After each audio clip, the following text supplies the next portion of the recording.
6:45, the Republican presidential candidates hitting the road now, headed from Iowa to New Hampshire, where voters there are set to make their picks next Tuesday. Scripps News national political correspondent Stephanie Liebergen already on the ground with what it takes and how the contest in New Hampshire is a bit unique. Here in New Hampshire, we have less than a week until the first in the nation primary. And after former President Trump's commanding win in Iowa, the nation will be watching to see if he can win again with a different set of voters. In New Hampshire, voters take their first in the nation primary status seriously. But the demographics in the Granite State are different from Iowa. For Republicans, the big difference is that New Hampshire Republicans are much less religious. In Iowa, the name of the game is, can you turn out evangelical Christians? In New Hampshire, that demographic is far smaller than it is out there. Nikki Haley has been hoping to capitalize on that difference.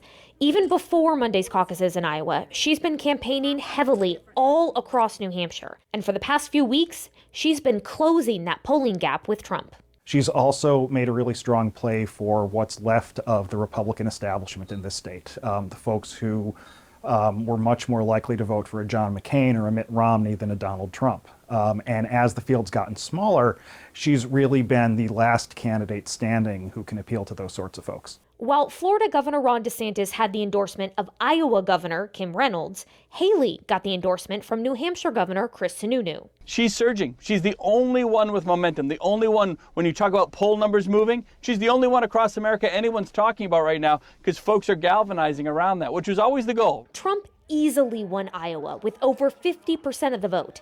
The other candidates hoping to present themselves as a top Trump alternative need to have a good performance in New Hampshire. And winning one of the two early states is a good omen for any candidate.